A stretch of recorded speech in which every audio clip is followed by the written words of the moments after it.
It's literally us. Like, and you and I are making decisions every day about our life. And that is not going to change with how we make decisions about big moves and healthcare decisions for ourselves in the future. So reflecting on how has someone made decisions in the past and how can we leverage those strengths and those decision-making skills into this decision? Welcome to the RAL Room Assisted Living Podcast with your hosts, Charlie Cameron and Alex Schlow. This is your go-to show for cutting-edge insights from industry leaders in residential assisted living. Whether you're ready to launch your own assisted living business or looking to invest in this fast-growing, high-impact sector, we are here to equip you with the tools, strategies, and confidence you need to succeed. Get ready to ride the silver tsunami and change the future of senior care. Now on to today's show. Welcome to the RAL Room Assisted Living Podcast, the podcast that brings you insights from leaders in assisted living across the industry. I'm your host, Charlie Cameron, and today we are thrilled to have Michele Magner on today. Michele, you have a really interesting background, and we're going to dive into it, all about Inspired Caring, which is her family program for assisted living homes. And we're going to explore how Michele helps bridge the gap between families and assisted living homes and how homes can be bettered by using a program like this, and how you can use education to improve your business and improve how that families feel about your business. Michele, you've worn many hats: family caregiver, dementia practitioner, educator, life coach. How did your journey lead you to specialize in senior care family support? Thanks for having me, Charlie. I'm so pleased to be here. I was a family caregiver to both of my grandmothers. I was their primary family caregiver for about 10 years. So while I was growing my own family, I was caring for my grandma. And during that time, I had the privilege of interacting with teams in both assisted living and in nursing homes. And I realized how comfortable I was in the environment. And it was this little spark beyond just feeling comfortable. I loved it. I loved being in the space with all of the residents and the team. And so when I was actually a stay-at-home mom at the time. And so when I decided to go back to work, I knew senior living was where I wanted to be. And I ended up in just the most incredible buildings, both a small residential, it wasn't residential, but both a small assisted living, memory care, and then on to a larger nursing home. And in those spaces, I realized how much families were struggling and the lack of support and guidance that they had. So often it felt like people were moving into our building under duress, under crisis, and we've normalized crisis in our country. And I just thought, how can we help families feel like they had better information sooner so that people weren't moving in under such dire circumstances? And it really, just with my background in caregiving and working in the buildings and my ongoing education, I created this program, which is fully online and accessible to people at every phase of the caregiving journey. So I want to learn a little bit about what happened and what you learned when you were in those two assisted living communities. What are some of the most difficult or eye-opening moments for you personally working inside either of those communities that kind of inspired the Inspired Caring program? Two things. One, when I was in the memory care, on more than one occasion, we would have a resident move in and then their primary caregiver would end up in the hospital. They had pneumonia or some other health issue that they had been ignoring because they had been caring for someone who was living with dementia. And it's just such an all-encompassing experience. The other one just hits very close to home, which is my own in-laws. My mother-in-law for 12 years lived with frontotemporal dementia, and my father-in-law was her primary caregiver. And he had a cough for about a year and didn't really want to burden anybody in the family to come hang out with Sherry so he could go to the doctor. He didn't feel ready for home health, and so never implemented that in the home. and ultimately ended up with a cancer diagnosis. And at the age of 75, he passed away first. So I had my own family member that became the statistic of the primary caregivers are dying before the people that they're caring for. And just repeatedly, this is something that I've experienced working in the buildings, just seeing families completely broken down. And it's perpetuating an unsustainable cycle and system that we have set up in our country with how we are caring for older adults. So that is really the heart of why I just felt like people, first of all, just need inspiration every day in their life. And we're all caring for somebody. We're caring for ourselves. We're caring for other family members, our teams. So that's where inspired caring, the name, came from. And to inspire something is to take it in. It's like an inhalation, taking in a breath. Yeah, I can see how caregiving, maybe when you didn't expect it, all of a sudden takes a major toll on you as well as the person you're caring for. And then there's no one caring for you as the caregiver. So that's a wild experience. I wonder, I don't know if there's any data out there on how many of those folks get sick and what that looks like. But you're right, when sometimes when the family member gets moved into these homes or into a dementia unit, they aren't really prepared for it. It's just a has to happen kind of thing. And so from your experience working with families, what do they seem to struggle with most when it comes to placing a loved one in a care home or assisted living? There's a quote from David Foster Wallace: "Everything I let go of has claw marks." And I think as family members, I, on the Inspired Caring podcast, created an episode called Make Plans, Not Promises. And I think what happens is as family members that we make promises under certain very specific circumstances to our loved one that we will keep them home no matter what for as long as possible. And at some point, those circumstances have just changed. The diagnosis has come, there's been a significant decline, the trajectory of an illness has just taken on its own life form. And so I feel like families just really struggle with that guilt of making that decision. And like a decision can be made in an instant. Like you can just decide to stand up. You don't have to toil over that for the next 5 to 30 minutes. So the decision can actually be made very quickly, but it's all of these emotions that people are having prior to making a decision and how they're feeling after that is such a huge struggle. And that's where Inspired Caring comes in to help residential assisted living owners, is to help families with making that decision so they can make a better decision faster, because it's all at the expense of the older adult. When we delay decisions, we are delaying care. Yeah, no, truly. And so I want to approach this from two different perspectives.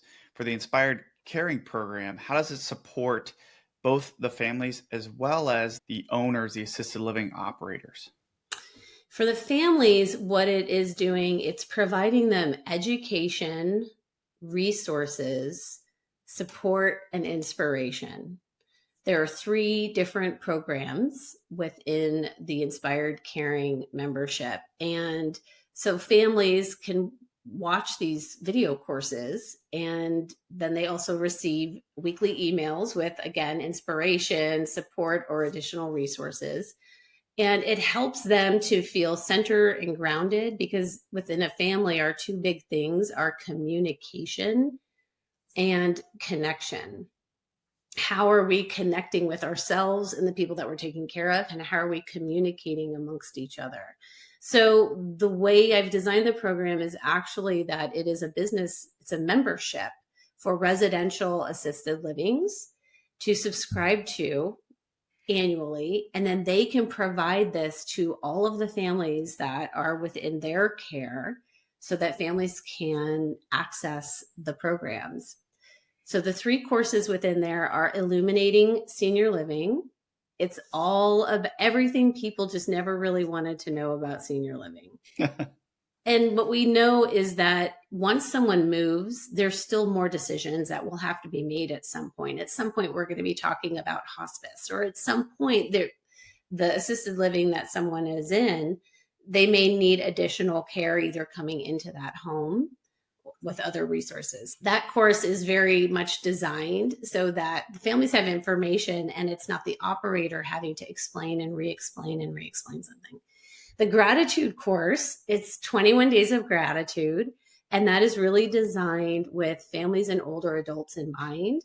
And there's so much research around neuroplasticity and the benefit and value of gratitude and how that can help with our nervous system and receiving new information, processing it, and learning from it. So that is a 21-day course that is available. And then the third piece is really focused on, again, the connection and communication within the families. So it helps the owners of the residential assisted livings because I am an aligned third-party neutral voice that's really supporting their efforts of caring for the older adult, but helping the families have what they need also to take care of themselves so that you don't have families coming in hot for a visit and they're having a better visit with their loved one and they're not as frantic or triggered around something that they would want to talk to the team about. They have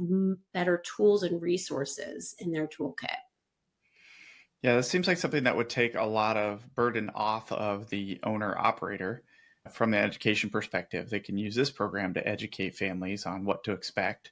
Is there some sort of alignment that the operators need to have, some sort of training from you in order to use the program effectively? It's actually incredibly simple. Once someone makes the decision and comes on membership, they receive a flyer, a co-branded flyer with their company logo on it and Inspired Caring. And there's a QR code. And then their company, they have a unique code for their house or their buildings. It's literally a flyer with a QR code and a unique code for their building. And people just scan it and then they're opted in and everything else is automated from there. So that there's nothing else that they have to do. It's very simple. Can owner operators leverage this program for families that are considering moving in as well as those that are moving in or have moved in? Absolutely. Because the Illuminating Senior Living course that's within there is includes a whole section on common objections and how to navigate each of those common objections that older adults have, such as old people live there. I don't want to move in there, or this is not how I want to spend my money. And obviously, when we're talking about dementia, that's another level of communication that is required.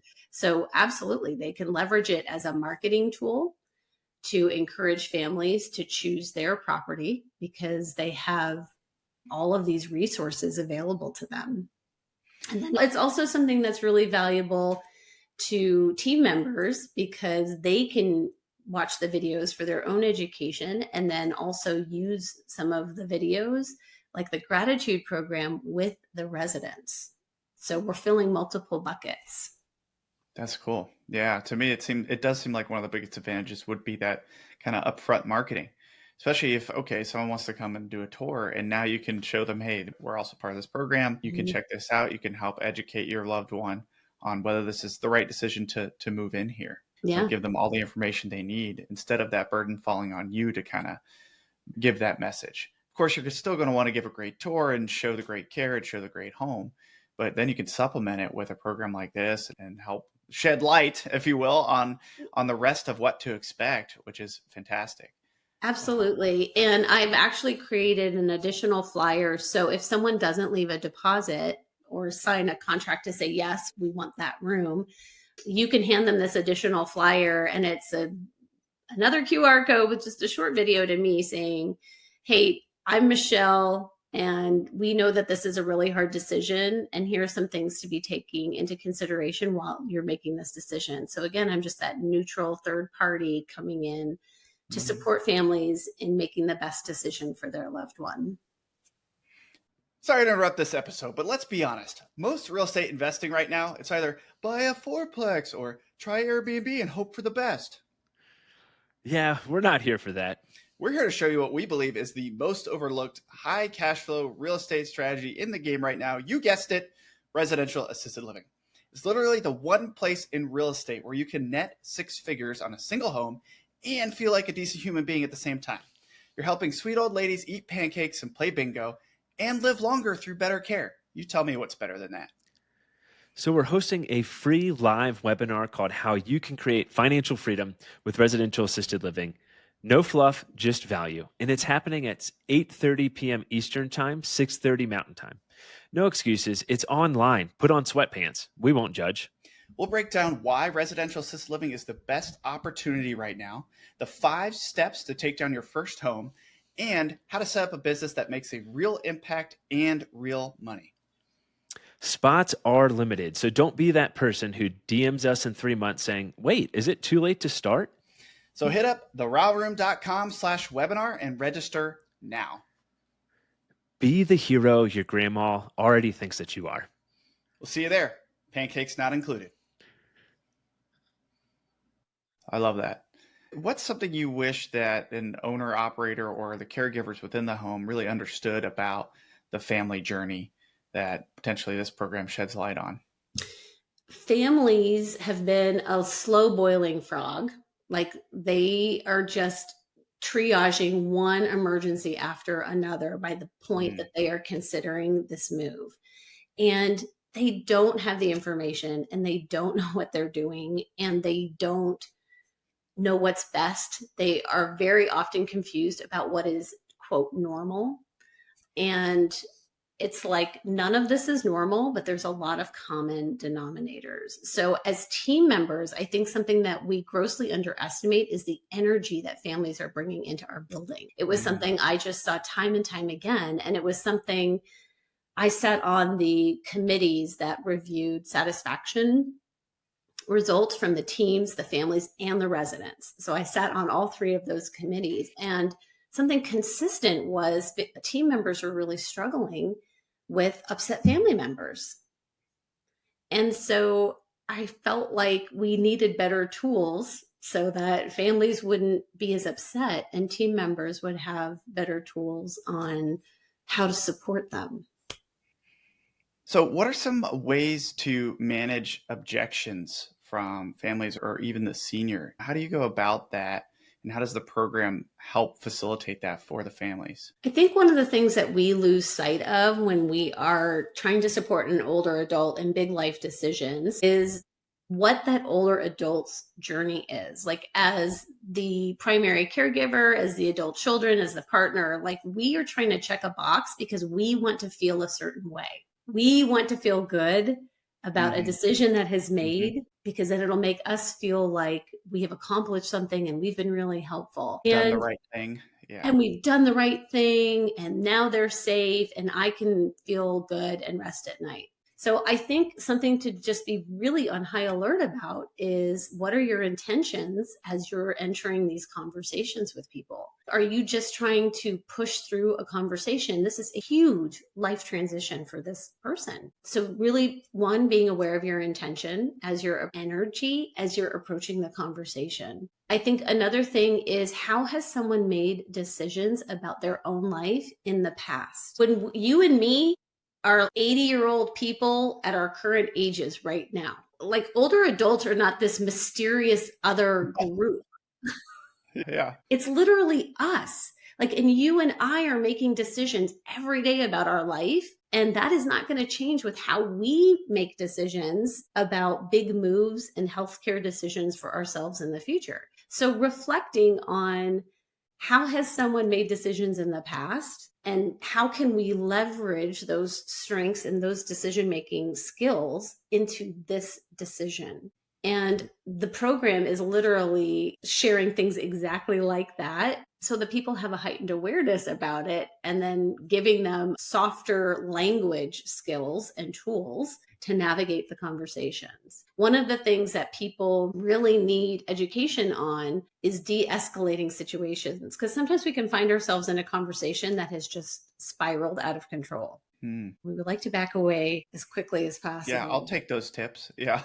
And this could be a conversation with another sibling or another parent who is part of that decision-making process. And so one of the things that I teach about within the program are de-escalating neutral statements. De-escalating neutral statements. So let's say my brother says to me, I think that she's fine and she has no memory concerns and doesn't need to move. I know that she has put her shoes in the oven yesterday because I am the one who is hands-on. And so a de-escalating neutral statement would be, I understand that is your perspective. It's easy to think of approaching this differently because we're coming from different perspectives. I see how I'm mixing this up a little bit, but I can see how we would be seeing different things when we're coming from different perspectives. Like that is acknowledging that somebody is seeing a different version of what's happening than what I am, but not necessarily agreeing with them. Another de-escalating neutral statement would be, I'm trying to funnel back to some of my coaching clients most recently that we've had, that they have gone through this. And another one would be, I just don't think it's time to move. They're not ready. There's a difference between being prepared for something and being ready for something. So a statement would be, we may never feel ready for this. I think it's helpful to gather the information so at least we can be prepared. Love that. Yeah. Love that.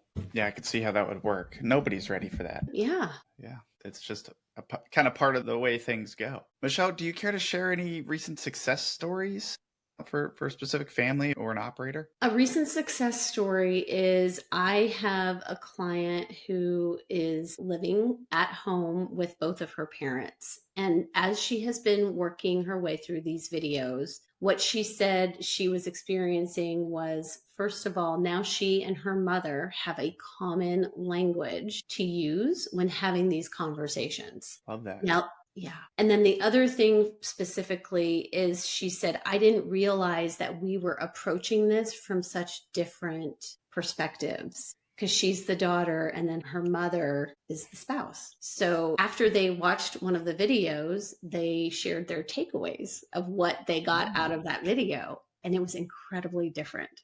And that was very eye-opening to the adult daughter. She had not realized that they were just thinking in such different terms, but it allowed her to then have additional conversations that were tough, but she felt equipped to have additional conversations about next steps that were appropriate for her dad. Wow. Love that.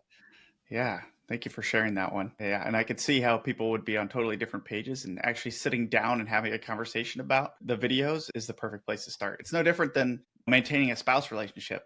You don't know what the other person's thinking unless you actually sit down and have that deep conversation and let them express their thoughts on the same topic as you. And it could be very different, but that's how you come back together, by intimately discussing deep topics. And so I could see how that could mend relationships, even as you're separating family-wise going into a home, but reassuring by having those deep conversations and understanding what the path forward is going to be, which is hopefully still going to be a lot of communication and visiting of the home. So they're not going to be all alone. In fact, they're going to be supported in a community of seniors in similar situations and great caregivers.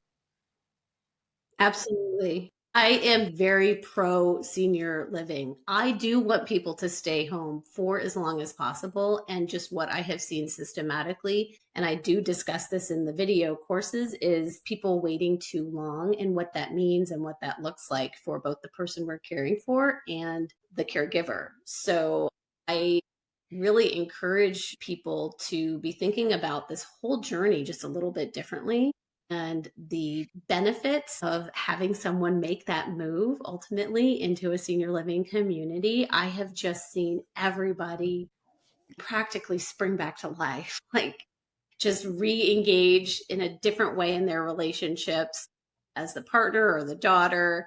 And just with the continuity of care that happens in senior living, I'm just a big proponent of people making, again, better decisions faster. Yeah, you mentioned waiting too long. Are there any key indicators that you would suggest as, hey, this is a crucial tipping point for people to realize that, hey, mom or dad should probably be moved into senior care? I would say when hospital visits start ramping up, when we're making a lot of visits to the emergency room, that should be an indicator that maybe we're on a path where it's time to reconsider.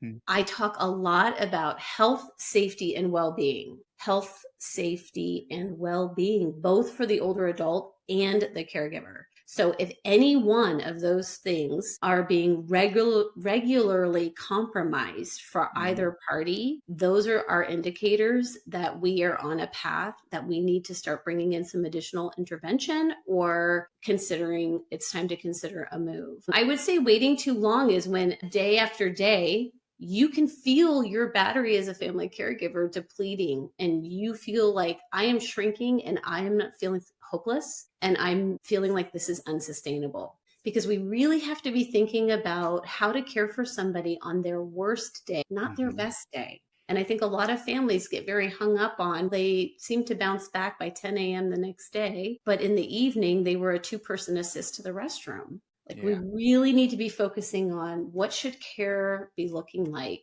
at the worst and hardest times of their day. Yeah. And if you as the caregiver are totally drained, how can you be providing great care to your loved one? Just can't. It's usually not you've got a billion other jobs on top of probably an actual job, a W-2 job. And so trying to do all of that and take care of your family and the younger family and the older family all at the same time, that could be a massive burden. And at some point, somebody's health is going to suffer, well-being, like you said. So man, that was really great tips and really great inputs on when to consider moving mom or dad into senior care. And this is when my energy gets a little manic and urgent around this point, because literally my father-in-law died. He died at 75 years old. My mother-in-law was also 75 when she had passed, and she had been living with dementia for 12 years. And I just, in my soul, really believe had he had a program like Inspired Caring, it wasn't developed yet, that he would still be with us today. And it's just been such a tremendous loss for our family to lose both of them. But to witness his decline as a result gives me a lot of urgency. But in a way, his legacy lives on through this program. Truly. Literally, Charlie, the week he died, it was like Tuesday. He died on a Saturday. He said, "Tell me what it is you're doing again."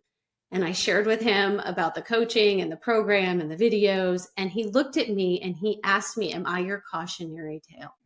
And we both laughed. And I said, "Yes." And then I hugged him. Yeah. Wow. Thank you for sharing that. Wow. Let's talk a little bit about industry trends and future outlook. So I understand you are an adjunct professor at Crichton. Is that still the case? That is still the case. Yes. I'll be teaching again next fall. Okay. So you're more of an expert on this topic than a lot of folks are. So what shifts are you seeing in how the next generation of assisted living leaders are being trained? Do you see that this education is happening earlier on at all? I am really excited because what I think has happened culturally in our society is young adults are questioning everything. They are really trying to understand why culturally we are doing and in society doing the things that we are doing, what's working, what's not going to work for them. They are just not going to work doubles through to exhaustion. And so the students that I had last semester were amazing from a variety of backgrounds. I think that one was like occupational therapy, one was interested in dental, physicians, senior living, and they all recognize the importance of having more information and education around gerontology and family caregiving. They were recognizing from their own family experiences that there is this whole ecosystem that we are trying to navigate as family members and practitioners. One of my first exercises I have them do is bring in a picture of an older adult in their life and introduce them, because we want to connect them with the humanity of who we are supporting. So I have a lot of optimism and hope for the direction that we are heading with senior care and family caregiving, because there are new organizations that are coming to the market all the time with new products and services, because people are seeing the gaps and they are desiring to fill in those gaps for us. So the current system is unsustainable. Like, we have an overburdened healthcare system. I think we need to have a lot more accountability for our bodies as we're aging. And I think that our younger generations are not just saying, "Oh, that's just the way it is, and this is status quo." They are curious and ready to tackle the big problems that we have. Yeah. Yeah, the trends are crazy. The supply demand mismatch is wild. The population over 80 is going to double in the next decade and a half. It's unbelievable. So there's going to be a lot more problems before things get better. What would you say? So our listeners are usually folks who are interested in opening their own residential style 10 to 16 bed assisted living homes. For someone who's considering this industry, what advice or what would you say to them as these trends continue? I would say, first of all, thank you. And man, you are on the right track. You are on it. And this is not just about housing people. This is about quality of life and health span for people. So as you are considering this space, first of all, you need to really be considering all of the stakeholders involved. And that includes the family members, your team, who you are caring for, includes your team members and the residents. So it's everybody who's stepping foot through that house. And it's such an exciting time because I think we're realizing, other than our regulatory rules, there's just no rules. We can have our house be whatever we want it to be.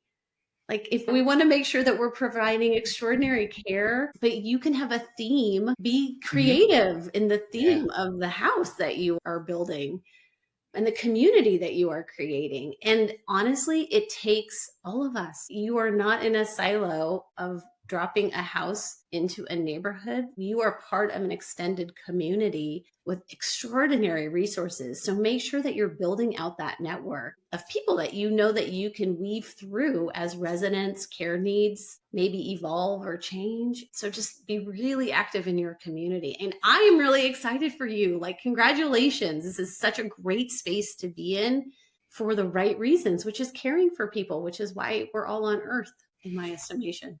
Yeah. And I've been in real estate for quite a while now, and I've never seen anything quite like this. When we accidentally got into residential assisted living, we were totally blown away. It's super exciting.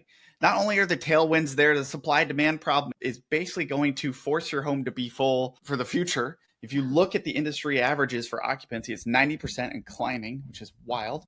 Again, there's that problem where the population over 80 is going to double, but there's only 26,000 new beds coming online each year. Just the opportunity from a growth perspective, the opportunity from an impact. This is not like any other real estate class or any investment vehicle. You're literally changing lives of the residents, of the families, and employing a bunch of great caregivers. The impact you can make with just one house is absolutely wild. Oh, and by the way, you can achieve financial freedom from just one home done well, which is like, this is never like something like this with all three of these big pieces, right? The purpose, the growth, and the freedom all in one. I can't think of anything else that checks all those boxes all at once. For us, it's absolutely extremely exciting. And you don't necessarily have to be a doctor. You don't have to have had nursing experience or even caregiver experience to do this. Sure. Is it helpful? Yes. But everybody has a story that connects them to this, that gives most people have that like fire, that drive to, hey, I don't want my grandma to end up in a place like, name a gross facility. There's such an opportunity to provide better care and make an impact and get paid to do it, like checking all the boxes all at once. Yeah.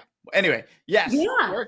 No, I'm 100% on board. And I think that, again, people just think big, think expansive, think outside the box. What would be cool? What would be fun? What would be, yes, we have the market and the demands. And then we also just have our intuition about what is needed. And so I'm really excited for anybody who's listening, who is considering this. And I just encourage people to jump into this space because we need care. We need places to live and people to give us care. I'm 53, my man. Like, we're talking, you are my future. The people listening to this, you are setting me up for success in my future. I want to come live in one of your houses. Yes. Yeah, we joke about what our Luke and Alex and I's house is going to be that we eventually move into. Pickleball and hot tubs, and whatever. Yes. Hashtag the dream. Absolutely. Okay, Michele, for any assisted living operators listening, I think you've explained very well why folks should consider partnering with someone like you to offer education for the families. But any parting shots on any other benefits for folks to consider? I think that when you are looking at everybody who is involved with the house, having programs and services that will check multiple boxes is such added value and a great return on investment for you. So that is what I bring to the table with Inspired Caring. I'm wrapping through my caregiving experience, my senior living experience. I'm working on my PhD in gerontology, certified dementia practitioner, just the whole resume. When you are looking at things for your house, just really be mindful of like, how many boxes can I check with this? And I think that Inspired Caring checks a lot of boxes, and it's good quality, valuable information that everybody can enjoy. Love that. Yeah. All right. So if people want to learn more about the Inspired Caring program and how they can integrate it into their home, what's the best way to get a hold of you and learn more? They can go to my website, which is inspiredcaring.com. My email is Michele, 1L, there's only 1L, Michele at Michele Magner. Nice. Okay. Inspiredcaring.com. We'll put all that in the show notes. And Michele, this has been an absolute pleasure. Very interesting program. I'm excited to take a look at it myself. We're developing some assisted living homes ourselves as well. So really excited to integrate that into ours as well. Awesome. Look forward to it. Awesome. Thank you so much and have a great day. Thanks. I'll see you in November. All righty. See you then. Thank you for tuning in to the RAL Room Assisted Living Podcast. We hope you found today's episode insightful. If you enjoyed it, make sure to leave us a raving 5-star review. And a quick review helps more listeners find the show and more seniors get the exceptional care they deserve. And don't forget to subscribe so you never miss an episode. And just so you know, we have prepared some free resources for you to help you succeed in residential assisted living in addition to this podcast. Head over to theralroom.com, that is the RAL room.com, to download our free 10-step guide to launch your first or next residential assisted living home, or our 10 reasons to passively invest in residential assisted living ebooks. And if you're ready to take the next step and make real moves in the RAL industry, join us in the RAL Room Mastermind. It is an exclusive community where we deep dive into everything you need to launch and grow your own residential assisted living business. You'll get access to recorded courses, live calls with industry experts, a RAL calculator, resources and tools, like-minded entrepreneurs, funding opportunities, and an expert networking community to help you along your journey. Be sure to join us next time on the RAL Room Podcast as we continue to explore the world of residential assisted living with more great guests. See you then.